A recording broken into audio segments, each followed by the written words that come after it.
This episode of Recovery is Possible is brought to you by Retreat Behavioral Health, where there are endless possibilities for recovery.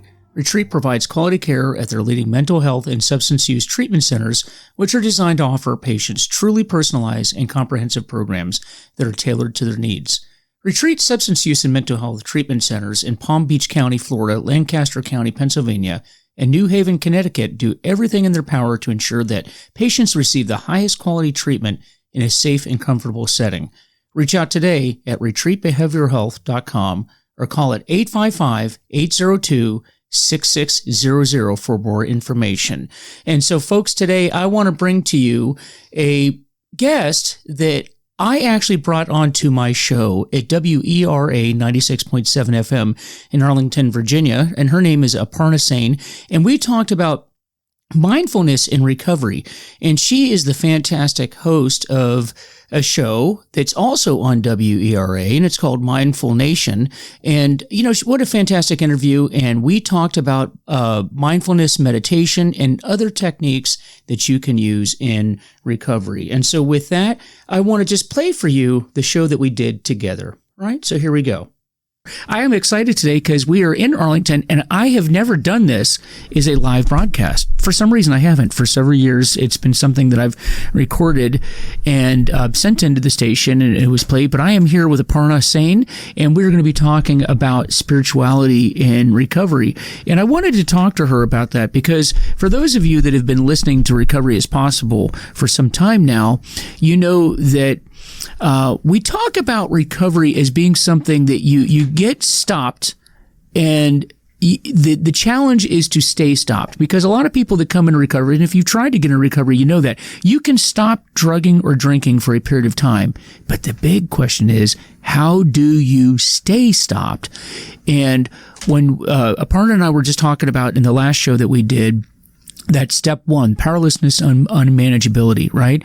And how it in causes and conditions. And if you have an addiction, there's a genetic predisposition. There's those issues going on, and we'll do other episodes talking about that in detail. But addiction progresses over a period of time. It gets worse over a period of time, never better. There are no exceptions, and you will not be the first exception to that. So the question is, how do we stay sober? And that, and to a large degree, is learning to live life on life's terms. Because if we relapse, it's because something went awry in our life. We're upset at someone. It's usually a disaster. We've lost a job. We lost a loved one. We've become frustrated. And we say, you know what? It's time to check out. I don't want to be present. And so I'm going to drink or drug again. And that's what we want to avoid, because it just doesn't end well.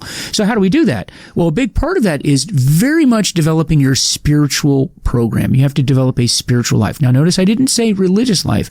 I said a spiritual life. And that's what we're going to talk about here today. And my good friend Aparna Said that's what she does.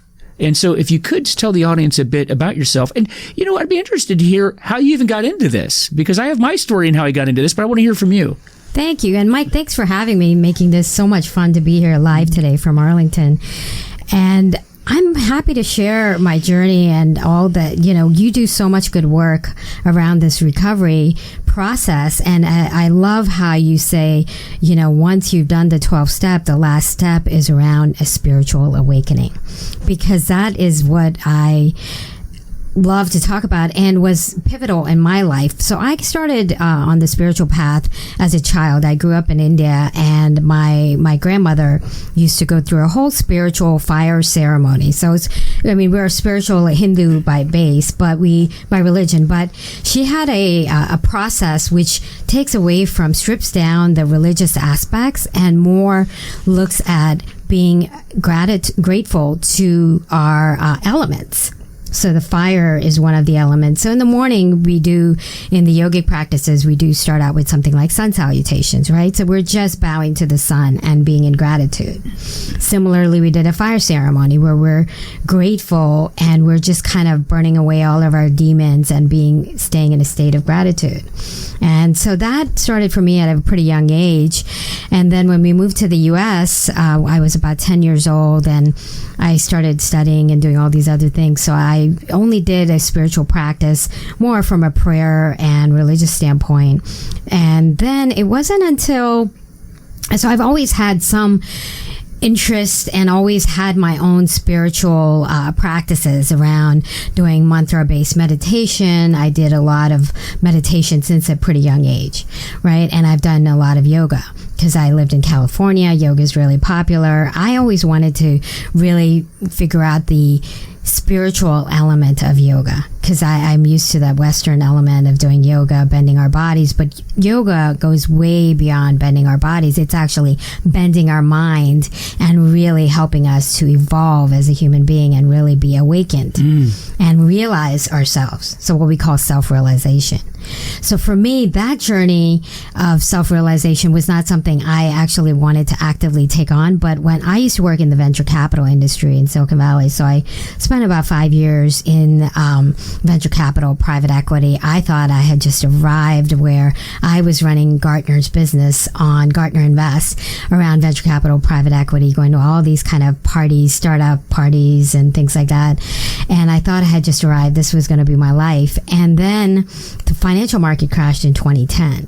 So when that market crashed, it took a piece of me with it because my business went from like 2.5 million to zero pretty quickly, you know, because all the VCs stopped investing or buying our products and services. So all of a sudden, all these people who were buying our services stopped.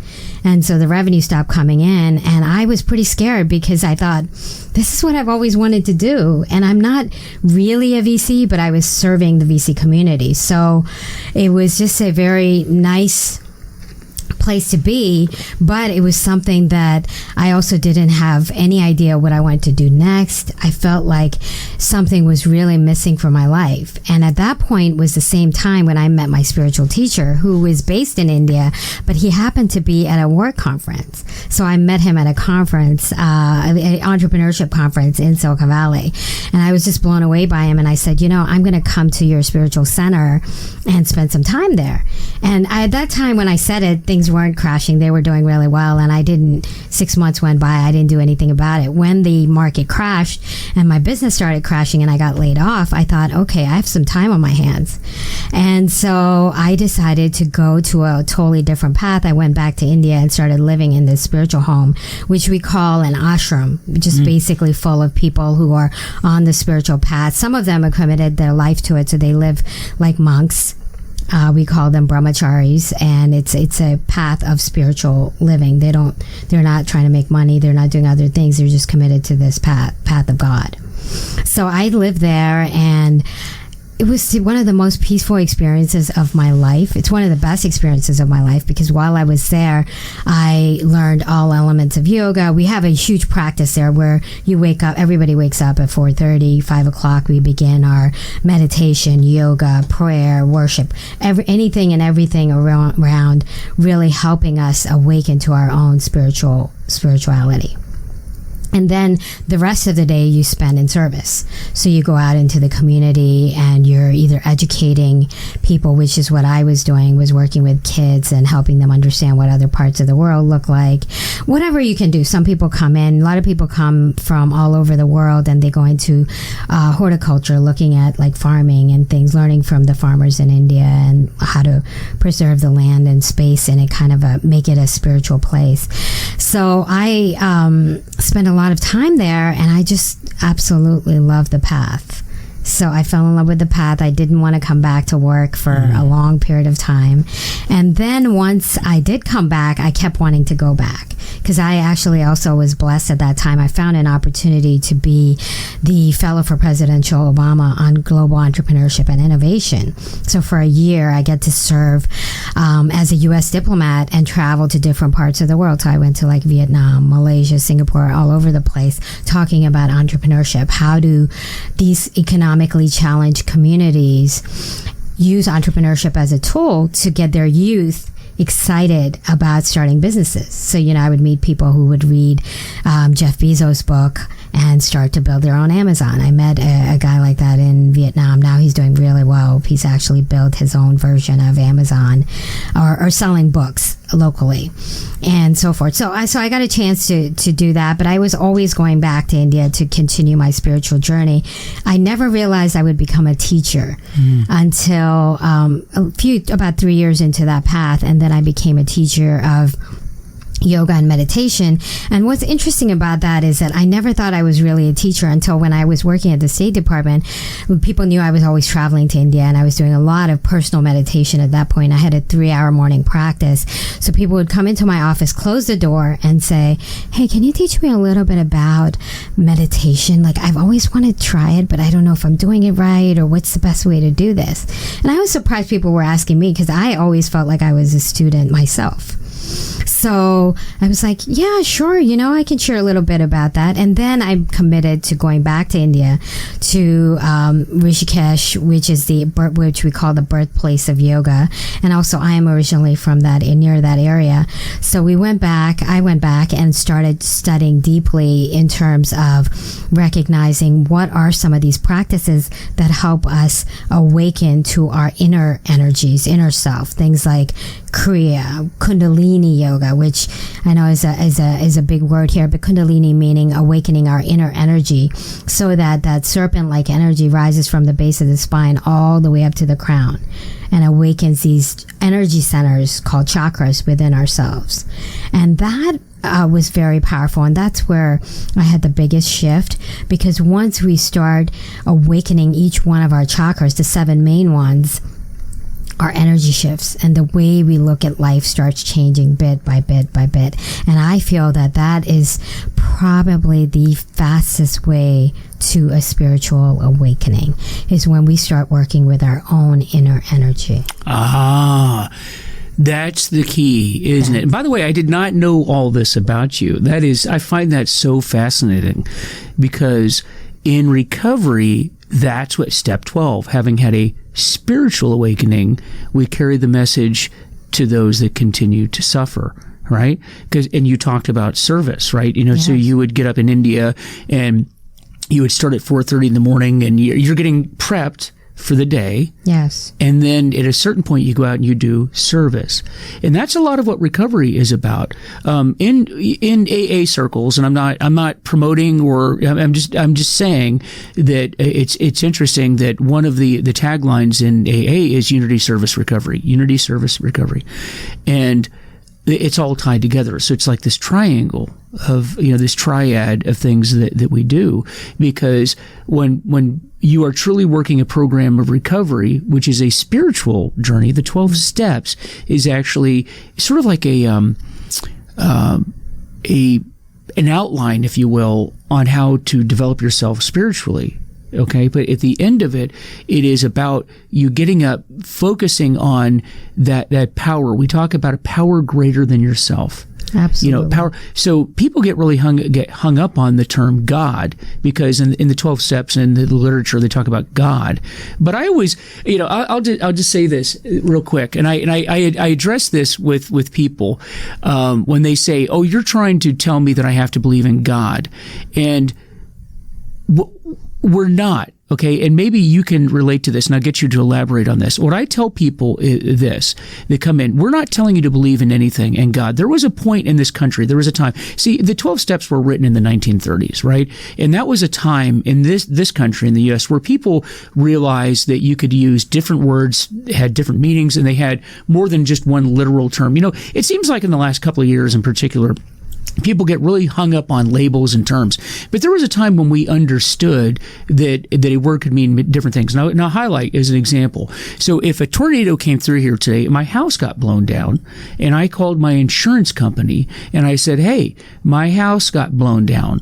And they say, "Well, who blew your house down?" I would say, "No one. A tornado came through." And they would list that in the insurance as what?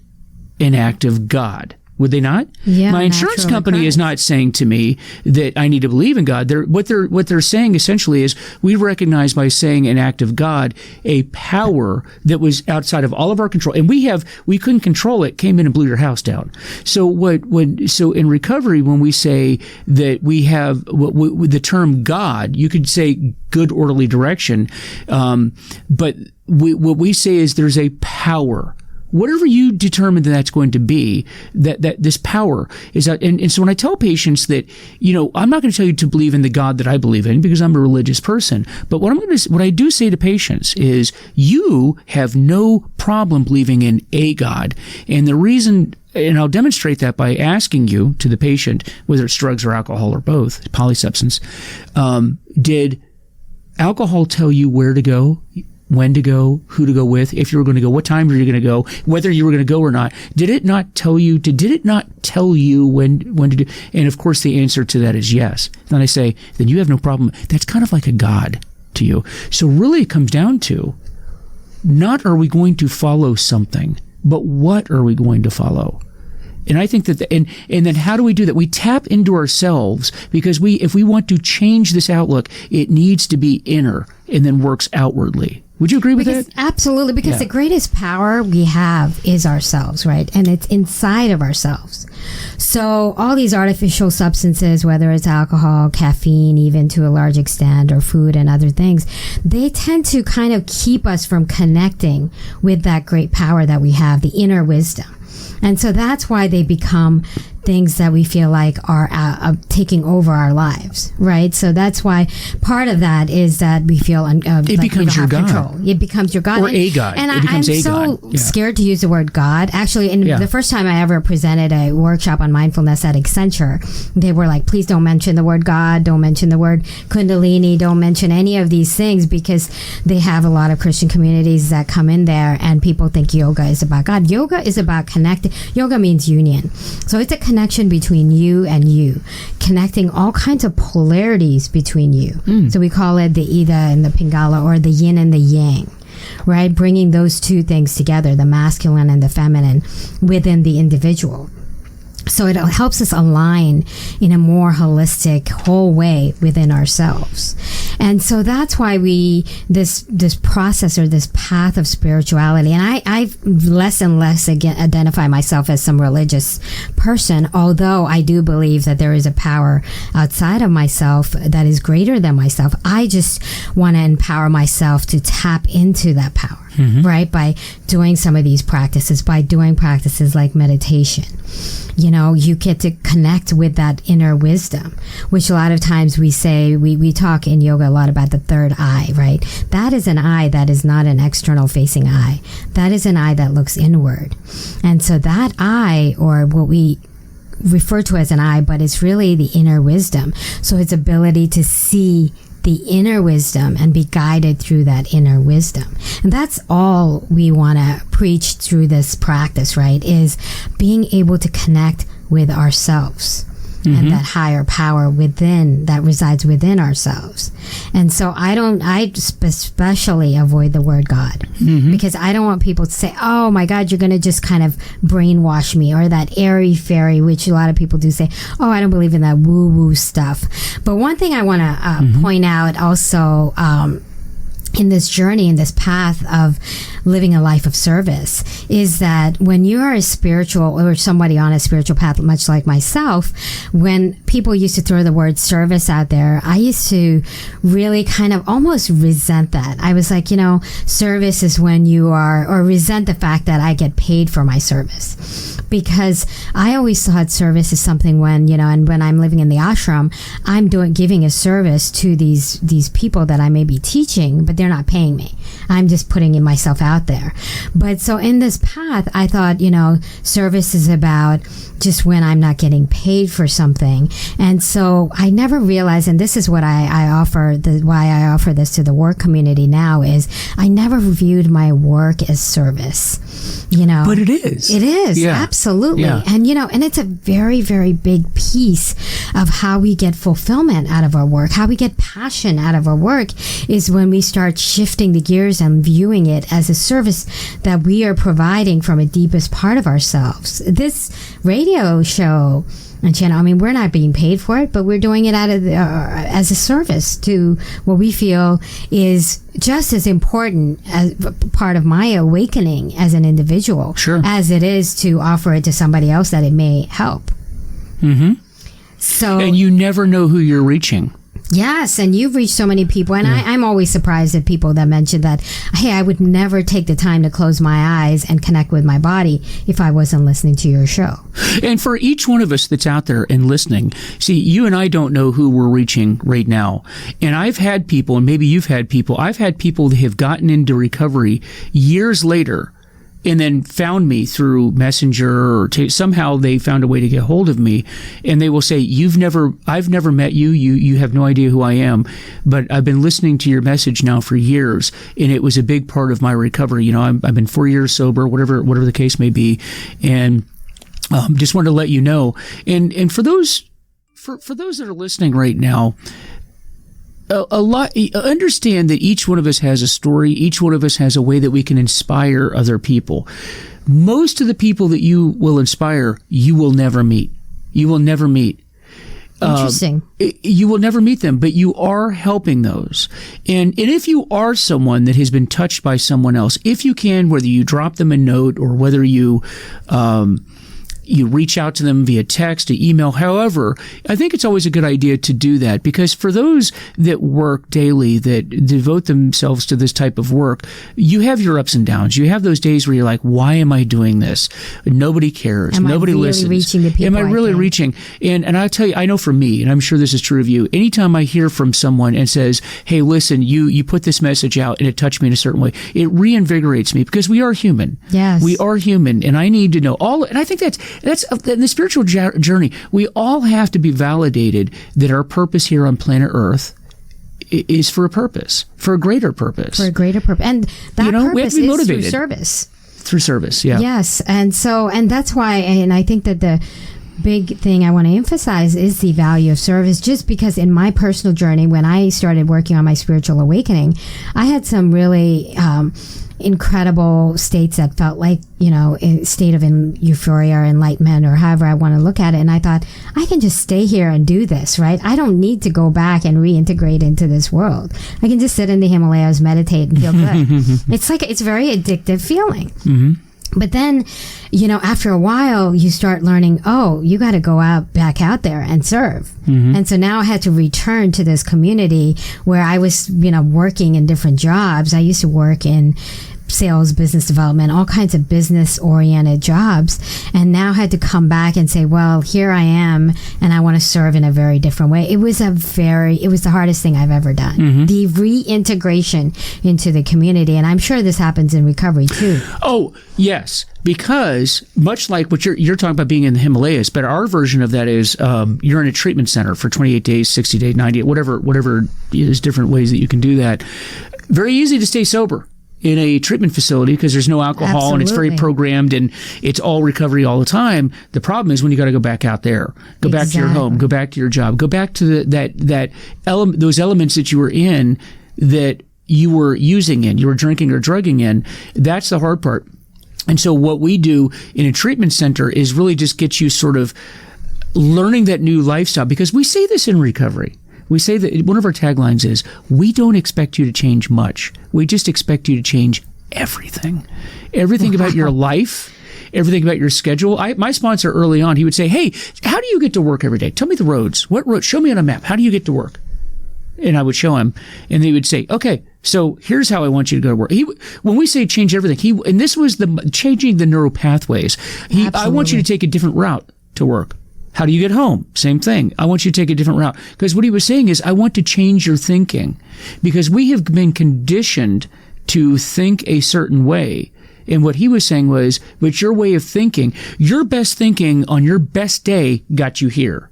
So we need to reorient your thinking. And I think that's a lot of what you're talking about. Yes, absolutely. Reorientation of how we approach life. And also the meditation is a really, really powerful tool towards that end, right? So once you start quieting the mind, which I don't want people to think that to meditate means you have to wait till your mind is totally quiet. No, but over time it starts to settle, right? So as it starts to settle in, you have less of those upheavals where you're like triggered by external situations. Because you find that kind of balance and serenity. And those triggers are what prompts us to relapse, and earlier. Now your brain and your body does change, because we do, just take alcohol, for example. Alcohol does a lot of damage to your body. a lot of damage to your body and your brain, and it reduces serotonin levels, GABA levels. The B series of vitamins are not even absorbed in your body. That all has to come back. That's the nutrition, exercise. That takes time. It takes about a year to a year and a half to reset itself. But once all that happens, then it's the triggers. And triggers can be things like, maybe for me, like playing the guitar. I had picked up the guitar, but I always drank when I played the guitar. So if I played the guitar in early recovery, I would associate that with drinking. So that would be a trigger. So we're going to put that aside for a while. Maybe it's going into a store. Maybe it's going to a club. Maybe it's talking to a certain person. Or meeting up with a friend for a drink, right? At a bar. We're not going to do that in early recovery because that's a trigger. Can be. Yeah, absolutely. And so I don't know how people are, because I don't drink, but I know when I sit in a bar and I tell people I'm going to have a club soda, even the bartender looks at me like, really? You're here at happy hour and you're going to have a club soda? And so I do it by choice, and I've reached a point where I don't care how people, view that.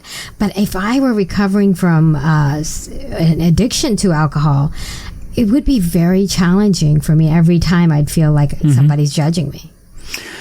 Well, here's a dirty little secret, and nobody believes this.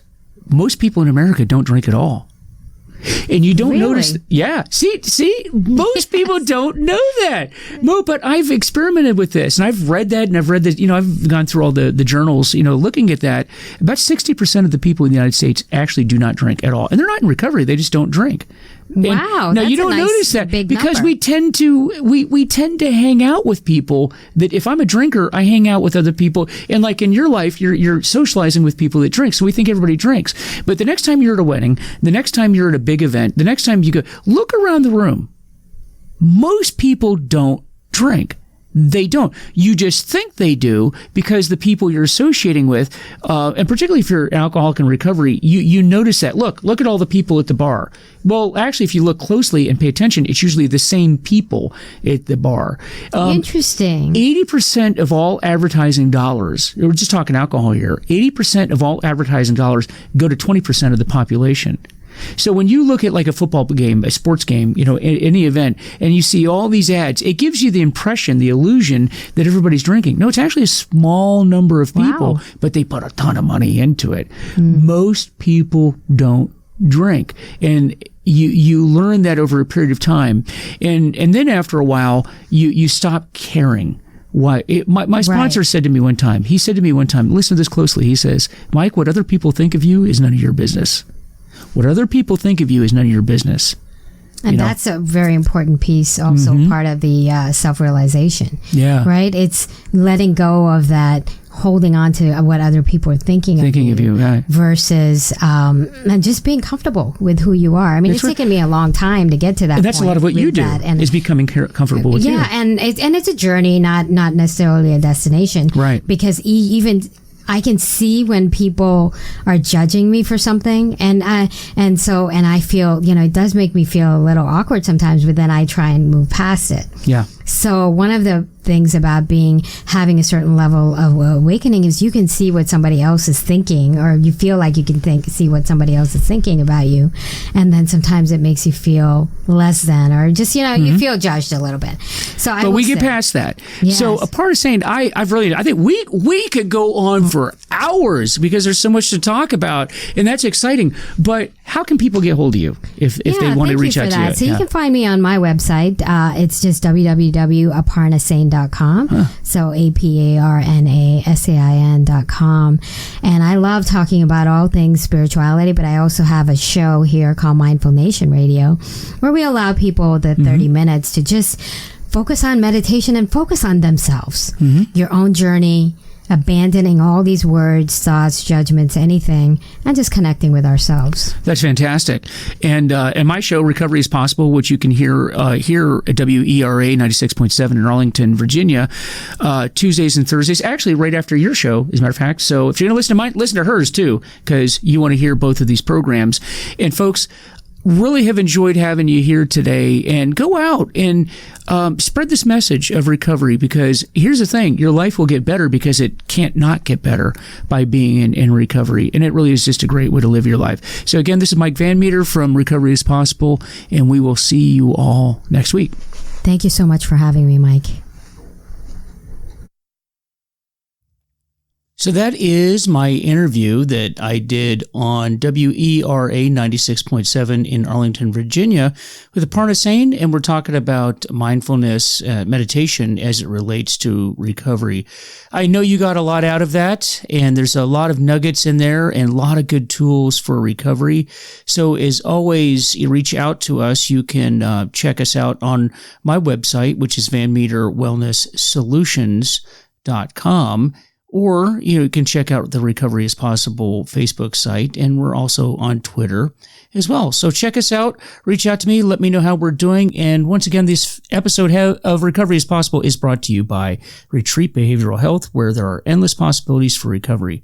Retreat provides quality care at their leading mental health and substance use treatment centers, which are designed to offer patients truly personalized and comprehensive programs that are tailored to their needs.